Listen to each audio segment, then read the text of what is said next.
Salam sejahtera saudara-saudara. Shalom. Apa kabar jemaat Indonesia yang ada di München? Wow. Selamat tahun baru. Happy New Year to everyone. This is like a great privilege for me.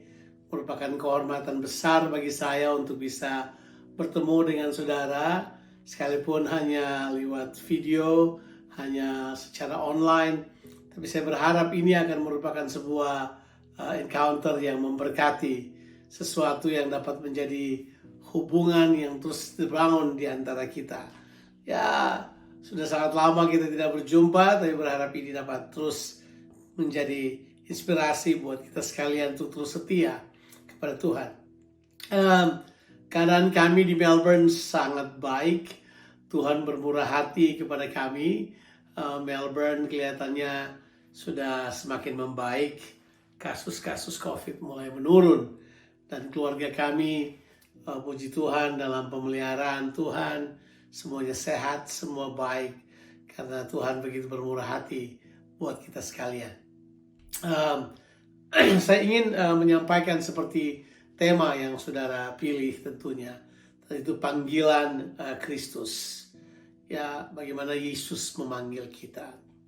Kita perlu mengerti, kita akan nanti membaca Alkitab kita, tapi kita perlu mengerti bahwa Yesus memang memanggil kita untuk sesuatu yang khusus. Sangat disayangkan beberapa orang tidak lagi menghargai panggilan tersebut. Atau mungkin juga semakin kurang orang mengkhotbahkan panggilan Yesus Kristus kepada kita sebagai sesuatu yang penting. Mereka tidak lagi mengkhotbahkannya karena berpikir udah tidak sesuai zaman. Karena kelihatannya zaman sekarang orang bisa saja berhubungan dengan sesuatu tanpa terikat komitmen, ya. Seperti saudara menjadi seorang fan, a big fan of someone influential, ya. Someone that influential even in the world or in your country. Kita bisa saja menjadi fan mereka, ya.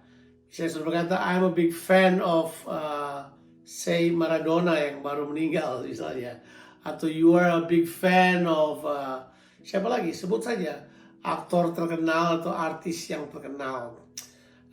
Parahnya di dunia yang seperti ini, orang lebih gampang untuk menjadi fans dibanding betul-betul komitmen dengan mereka.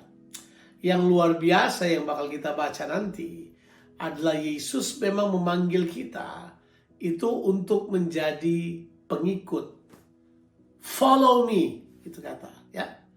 Jadi apa bedanya followers dan fan? Itu menurut Alkitab. Kalau fan, you don't have to do anything, ya. You only have to just one click dan semuanya selesai. Tapi kalau kamu menjadi follower seperti yang Yesus katakan, totally different thing. Dan itu akan kita bahas hari ini tentunya. Ingat, Tuhan Yesus tidak datang untuk membawa atau mendirikan fans club. Dia tidak datang untuk membuat sebuah agama. Dia datang membawa sebuah gaya hidup kerajaan Allah. Gaya hidup seperti Tuhan. Yang waktu dia datang ke dunia ini, dia menunjukkan bagaimana hidup yang seperti itu. Yesus waktu memanggil kita, dia tidak memanggil kita biasa saja. Dia memanggil kita pada sebuah kehidupan yang dia sendiri lakukan, hidupi, jalani. Dan itulah yang kemudian menjadi destiny bagi semua orang yang percaya kepadanya. Nah, mari kita akan baca Alkitab kita di dalam kitab Matius pasalnya yang keempat, ya. Kita akan lihat kitab Matius pasalnya yang keempat. Nah, tentu ayat-ayat ini adalah ayat yang udah biasa kita baca. Matius pasalnya yang keempat.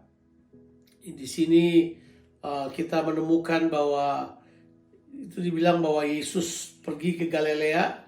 Kemudian kalau sudah baca dari ayatnya ke-18 sampai ayatnya yang ke-22. Itu akan kita baca Matius 4 ayatnya yang ke-18 sampai ayatnya yang ke-22. Dibilang begini, dan ketika Yesus sedang berjalan menyusur danau Galilea, ia melihat dua orang bersaudara, yaitu Simon yang disebut Petrus dan Andreas saudaranya, Mereka sedang menebarkan jala di danau sebab mereka penjala ikan. Yesus berkata kepada mereka, "Mari, ikutlah aku, dan kamu akan kujadikan penjala manusia." Lalu mereka pun segera meninggalkan jalannya dan mengikut dia. Dan setelah Yesus pergi dari sana, dilihatnya pula dua orang bersaudara, yaitu Yakobus anak Zebedeus dan Yohanes saudaranya, bersama ayah mereka Zebedeus sedang membereskan jala dalam perahu. Yesus memanggil mereka, dan mereka segera meninggalkan perahu serta ayahnya, lalu mengikuti dia. Pembacaan ini sangat spektakuler. Di sini kalau baca judulnya, di situ dibilang Yesus memanggil murid-murid yang pertama. Dan kelihatannya cara Yesus memanggil mereka adalah berdua ya. Dia panggil, dia panggil di situ pertama Petrus dan saudaranya Andreas. Dia panggil. Kemudian dia panggil Yakobus dan saudaranya Yohanes. Dia panggil. Tapi coba lihat panggilannya. Panggilannya jelas. Panggilannya, "Mari ikutlah aku." Nah, ini sebuah panggilan yang serius. Dan tentu waktu dia berkata, "Mari ikutlah aku," ini adalah sebuah panggilan yang mendefinisikan seluruh tujuan hidup dan tujuan karya Yesus. Bahkan apa saja yang akan dia jadikan kepada manusia sebagai anak Allah. Dia telah memutuskan untuk melakukan hal tersebut. Jadi mengikuti Yesus adalah sebuah keputusan yang paling besar. Because you have to redefine yourself. Kalau saudara ikut Yesus, sudah perlu mendefinisikan ulang hidup saudara. Itu panggilan inilah yang akan mendefinisikan hidup saudara.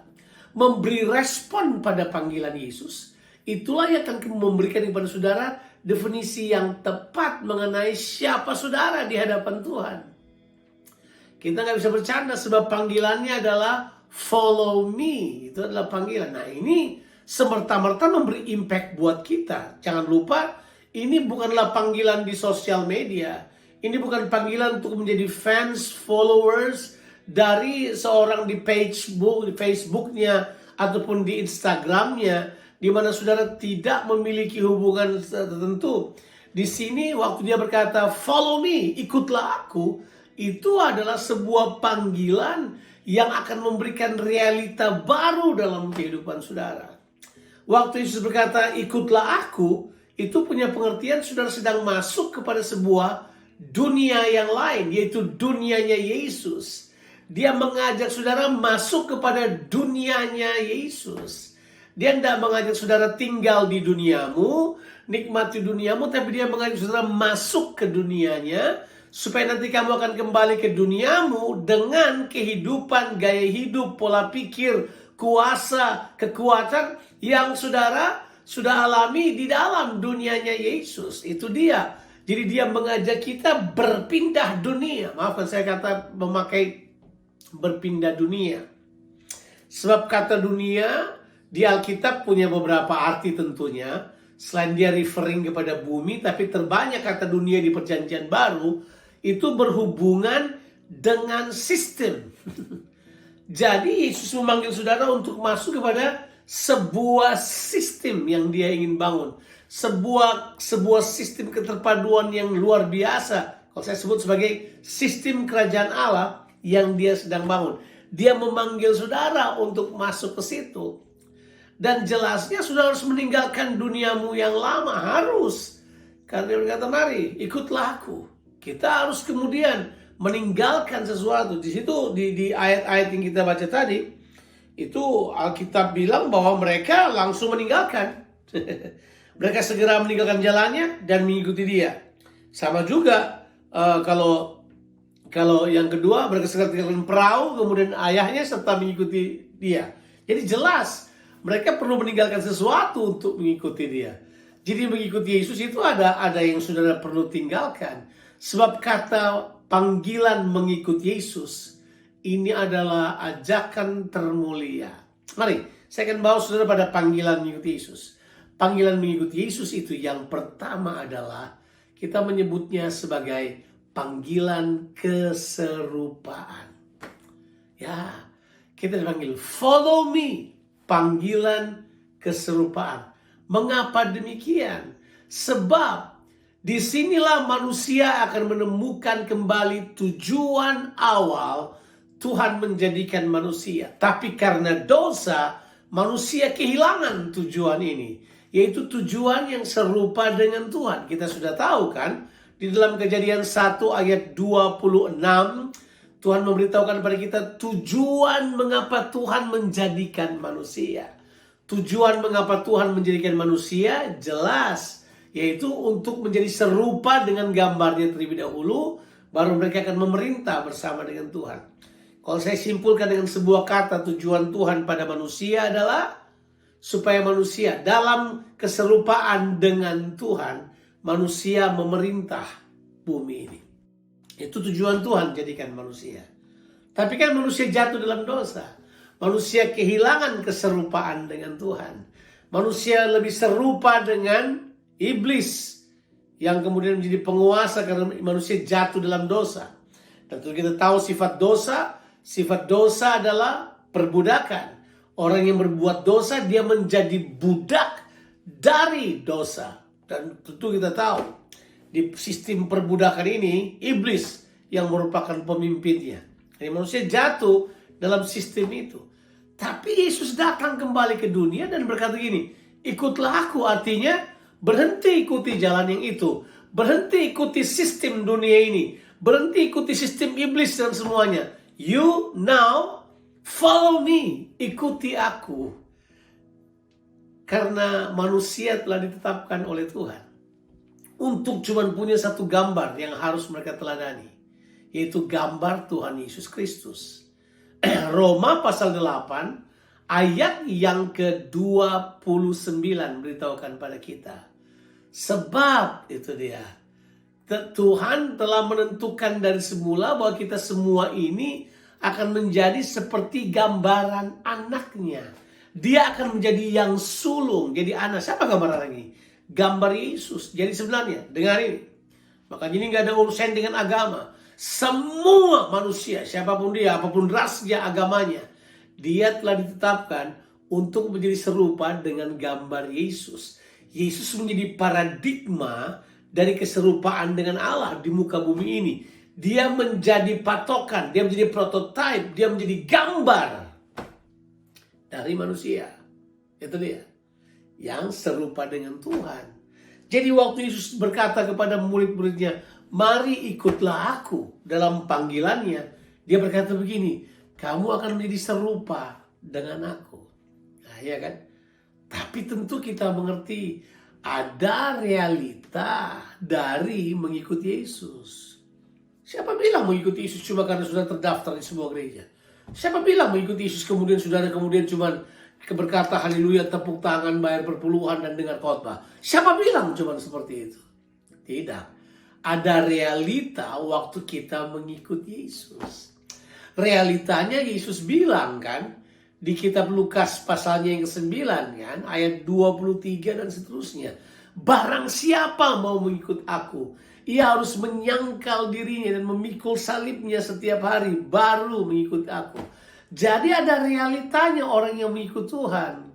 Disinilah terbanyak kegagalan kita dalam mengerti pengiringan kita pada Tuhan seperti apa. Sementara yang ditawarkan gereja masa kini, ditawarkan oleh buku-buku masa kini adalah mengikuti Yesus itu masalahmu selesai.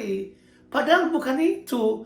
Mengikuti Yesus lebih banyak kepada kamu mengganti sistem pemerintahan dalam kehidupanmu. Karena mengikuti Yesus adalah kamu harus mati bagi dirimu. Sebab arti menyangkal diri adalah kamu menyerahkan hak-hak pribadimu. Kamu hidup tanpa hak pribadi. Hak pribadimu dikuasai oleh Tuhan. Dan kemudian waktu dibilang pikul salib, itu artinya kamu sedang mati bagi dirimu sendiri. Dan hidup bagi kehendak Allah. Jadi ada realita daripada mengikut Tuhan. Realitanya adalah kamu mati bagi keinginan dagingmu, keinginan diri sendiri, dan hidup bagi kehendak Allah. Nah, itu realitanya. Tapi kita nggak lihat realita itu kan. Kita cuma lihat realitanya bahwa ikut Tuhan berhasil itu. Itu yang kalau saya punya bahasa, itu yang banyak dijual oleh hamba-hamba Tuhan masa kini tentang mengikut Tuhan. Padahal harusnya mengikut Tuhan itu telah mengganti realita kehidupan. Realita kehidupanmu, kamu bukan lagi budak dari kerajaan kegelapan. Kamu bukan lagi budak dari dosa. Kamu sekarang masuk kepada sebuah kehidupan merdeka. Merdeka untuk melakukan kehendak Tuhan. Karena kau sudah mati bagi dirimu sendiri. Sadarkah kita bahwa itu adalah panggilan? Kita setelah masuk pada panggilan tersebut, kita kemudian dari sehari ke sehari masuk kepada pengalaman diubahkan untuk menjadi serupa dengan gambarnya. Ini yang powerful. Ini yang dia kerjakan pada kita. Saya menyebutnya panggilan ini adalah panggilan keserupaan. Saudara, kita harus kembali kepada panggilan keserupaan ini. Ini yang paling penting. Bukankah tujuan akhir kita adalah menjadi serupa dengan Kristus dan memerintah bersama-sama dengan Dia? Itu key banget. Itu kunci banget. Dan kita perlu sekali untuk tetap mempertahankan hal tersebut dalam kehidupan kita. Mengenali panggilan kita, terlibat di dalamnya, dan kemudian memanifestasikan realita tersebut. Nah, itu kita sebut panggilan keserupaan.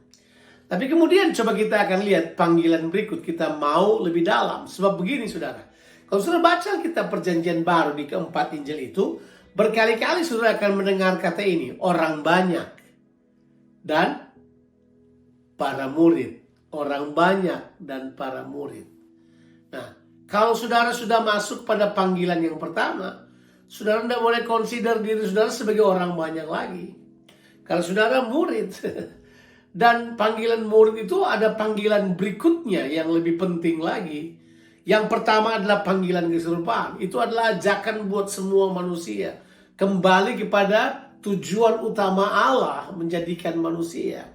Tapi ada panggilan berikutnya yang kita perlu mengerti. Nah, itu kita akan lihat. Kita sudah lihat kan bahwa di panggilan yang pertama kita harus meninggalkan sistem yang lama. Kita harus meninggalkan kehidupan diperbudak oleh dosa. Kita harus meninggalkan sistem dunia, itu kedagingan kita tinggalkan. Kita mati bagi diri sendiri, kita menyangkal diri, kita memikul salib, kita hidup untuk kehendak Allah. Ini adalah sesuatu yang membutuhkan komitmen terus-menerus. Ini nggak bisa cuma terjadi satu kali, kemudian kita bercanda kompromi sana dan kompromi sini. Nggak bisa.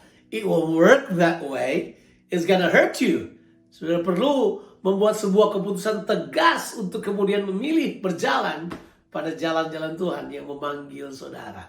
Saya mau katakan pada saudara, memang jalannya tidak mudah, but so rewarding, so full and filled with joy. Saya sebagai hamba Tuhan, saya mengikut Tuhan sudah mungkin sekarang 48 tahun. 38 tahun, bukan 48, 38 tahun. Saya mengikut Tuhan, hampir 40 tahun. Saya katakan pada saudara, saya menikmatinya. I enjoy. Apakah gampang, enak, like in the bed of roses? Tidak, sama bilang. Air mata. Tapi sukacita. Sukacitanya itu I discover things with Jesus. Saya menikmati sebuah kemerdekaan yang tak terkatakan. Itu yang luar biasa. Itu yang saya mau ceritakan pada orang lain. Sebuah kehidupan bersama dengan Yesus. Mengalami tantangan? Banyak. Yes. Nah, sekarang kita masuk pada level berikutnya. Saya menyebutnya sebagai panggilan persekutuan dengan Kristus. Sebab kemudian kita akan masuk kepada yang kedua ini. Saya mau kita baca dulu beberapa ayat. Yang pertama adalah kita baca dulu dalam Injil Matius pasalnya yang ke-10 ya. Injil Matius pasalnya yang ke-10. Kita baca ayatnya yang pertama. Itu jelas ya. Kita baca ayatnya yang pertama. Saya akan baca juga dari Injil Markus pasalnya yang ketiga, ayatnya yang ke-13. Sudah boleh baca di Injil Matius pasalnya yang ke-10, ayat yang pertama sampai ayat yang keempat. Tapi saya mau membacanya di kitab Markus pasalnya yang ketiga, ayatnya yang ke-13. Coba kita lihat, bandingkan ayat ini. Tentu ada juga di Injil Lukas pasal 6 ayat 12 dan 16. Ini beda dengan di tepi sungai Galilea. Ini sekarang konteksnya di atas bukit. So this is a different story altogether. A different setting. Jadi kalau yang di tepi Danau Galilea itu disebut sebagai panggilan keserupaan. Tapi sekarang dia berkata gini, ayatnya yang ke-13, Markus pasalnya yang ketiga. Ya, ini sinopsis dari Matius pasal 10 ayat 1 sampai 4. Saudara mengerti kan? Ya.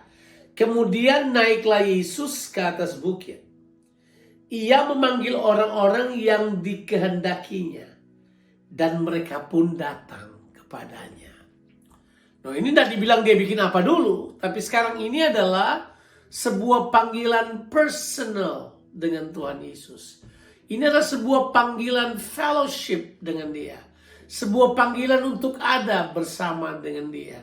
Sebab Tuhan menyukai hubungan yang intim dengan kita. Dia panggil kita untuk bersama dengan dia. Kemudian naiklah Yesus ke atas bukit. Ia memanggil orang-orang yang dikehendakinya. Dan mereka pun datang kepadanya.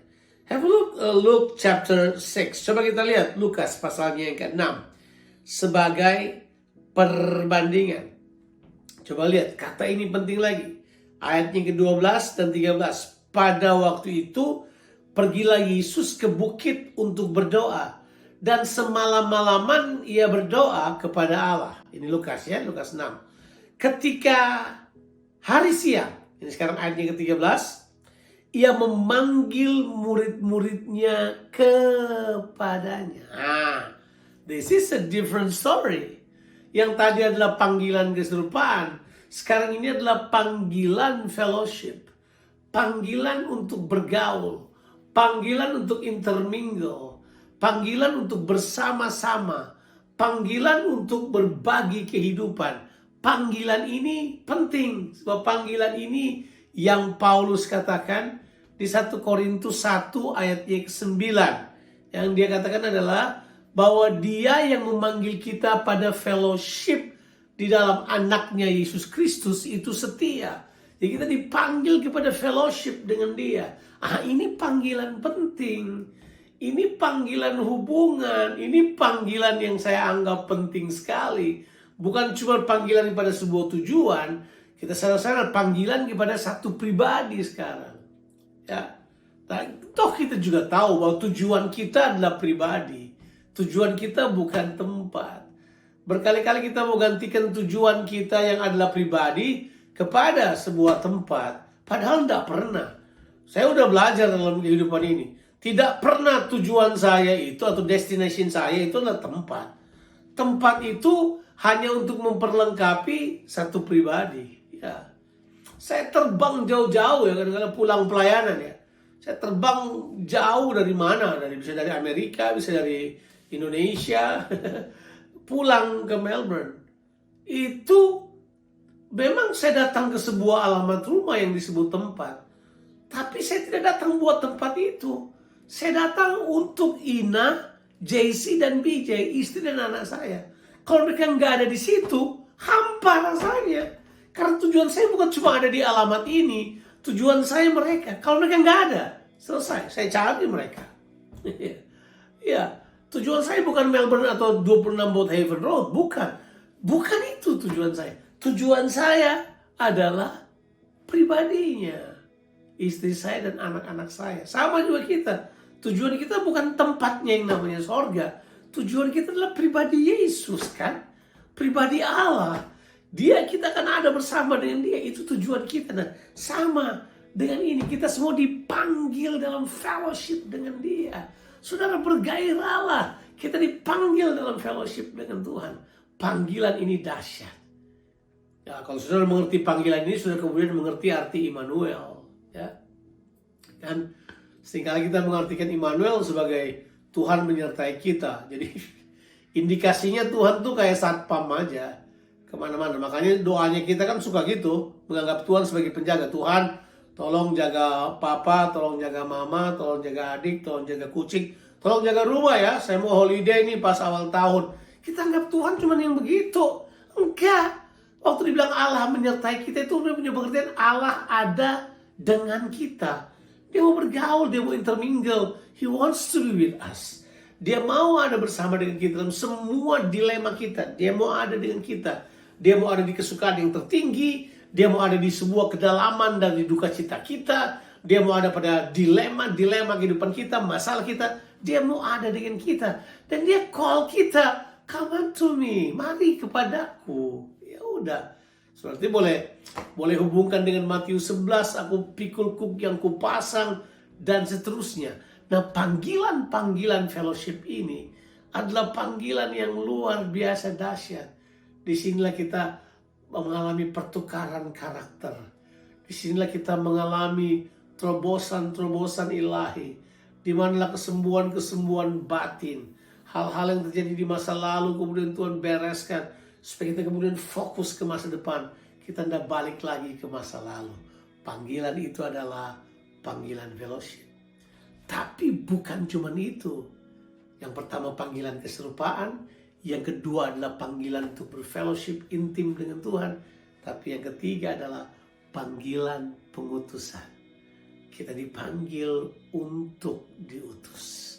Coba kita kembali ke Matius pasalnya yang keberapa tadi? Kita akan kembali ke Matius pasalnya yang ke-10. Kita kembali tadi.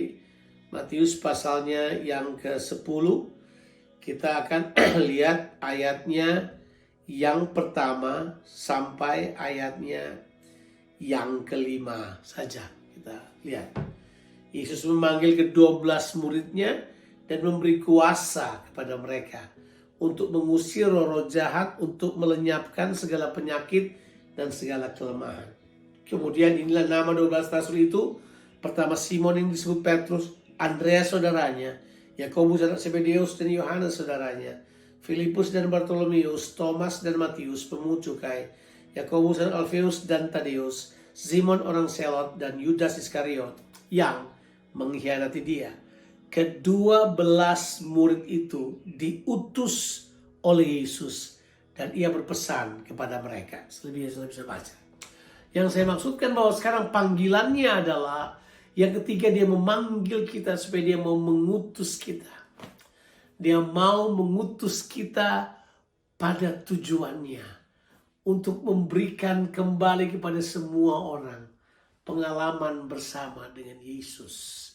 Makanya dia berkata pemuritan. Pemuritan itu adalah sebuah proses di mana kita dilatih, didisiplin menjadi serupa dengan Kristus. Makanya semua kita perlu dimuridkan. Semua kita perlu mengalami pengalaman dimuridkan. Ayo, saling memuridkan, memuridkan. Izinkan Tuhan memuridkan kita oleh firman-Nya. Dan kemudian kita bertumbuh dalam hal tersebut. Sebab di proses inilah waktu dia mengutus kita, dia memperlengkapi kita. Alkitab bilang buat kita kan, Alkitab bilang Tuhan bukan cuma memanggil mereka, tapi Tuhan juga memberikan kepada mereka apa saudara? Tuhan memberi kepada mereka kuasa. So ini waktu dia mengutus kita, He empowers us. Dia memperlengkapi kita. Dia menaruh kuasanya atas kita supaya kita pergi. Saudara, ya, oh kemana? Enggak, sekarang misi sudah berubah.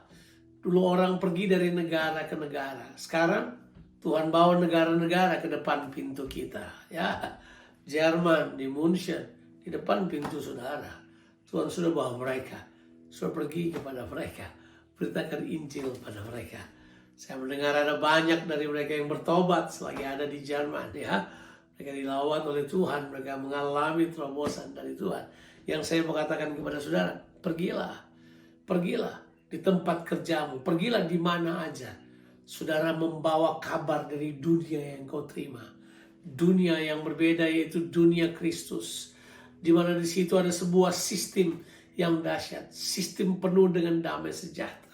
Sistem kasih, sistem pengampunan, sistem kebaikan. Tidak ada kepalsuan, tidak ada kejahatan, tidak ada kenajisan di situ. Yang ada adalah sistem di mana Tuhan menerima saudara apa adanya. Tuhan yang menerima saudara itu, dia yang menebus saudara Dia mati bagi dunia karena kasihnya buat kita. Dia mau membalikan kita pada tujuannya yang kekal. Saudara-saudara, memang betul kita sebagai orang percaya, kita harusnya mengetahui panggilan ini dengan jelas. Tentu, saudara berkata, bagaimana dengan panggilan pribadi? 3 panggilan tadi memang adalah panggilan yang umum yang Yesus kerjakan. Tapi tentu ada panggilan pribadi. Dan kalau namanya panggilan pribadi, saudara harus bergaul dengan Tuhan untuk menemukan panggilan pribadimu. Saya tidak bisa beritahu pada saudara apa panggilan pribadimu. That is your self-discovering process. Saudara harus mengalami proses penemuan bersama dengan Tuhan. Saya yakin di panggilan umum yang kedua tadi yang saya bilang pada saudara, yaitu panggilan persekutuan. Waktu kita bersekutu dengan Tuhan, kita bergaul dengan Dia, Dia singkapkan kepada kita perjanjiannya. Ya, Mazmur 25 ayat 14 beritahukan kepada kita. Ya, Tuhan beritahu buat kita kan, Tuhan bergaul karib dengan orang-orang. Tuhan itu bergaul karib dengan orang-orang yang itu orang yang rendah hati. Tuhan bergaul karib dengan mereka, dan perjanjiannya Dia beritahukan kepada mereka. Jadi ya saudara perlu buat itu, bergaul dengan Tuhan secara karib sampai Tuhan singkapkan itu buat saudara. Dan jangan anggap itu sebagai ini pengalaman kayaknya nggak jelas. Ikutin prosesnya dong. Ikutin prosesnya. Itu adalah pengalaman self-discovery yang luar biasa. Nah, kita kembali kepada topik yang sedang kita bahas. Panggilan dari Tuhan Yesus Kristus. Yang pertama, Dia datang membawa pada kita panggilan keserupaan. Yang kedua, Yesus datang membawa panggilan fellowship, bahwa Tuhan mau hubungan intim dengan saudara. Tapi yang ketiga adalah panggilan pengutusan. Dia mau mengutus saudara pada sphere saudara, pada dunia saudara, pada kehidupan saudara. Yesus jelas panggilannya dimulai karena kasihnya. Alkitab katakan, dari terbitnya matahari sampai terbenamnya, Allah Tuhan memanggil bumi. Yuk, berespon pada panggilan Tuhan. Tuhan sangat mengasihi saudara. Doa saya, kita semua belajar sesuatu dari hal ini. Semua panggilan Tuhan itu, waktu kita menjawabnya, ada realita yang muncul dalam diri kita. Realita ketaatan. Realita di mana kita mati bagi dunia ini. Kita hidup bagi Kristus. Realita di mana kita sungguh-sungguh terikat dengan Tuhan. Realita di mana kita memanifestasikan karakternya buat dunia ini. Tuhan memberkati saudara-saudara sekalian. Doa saya saudara diberkati. Dalam nama Tuhan Yesus Kristus. Amin.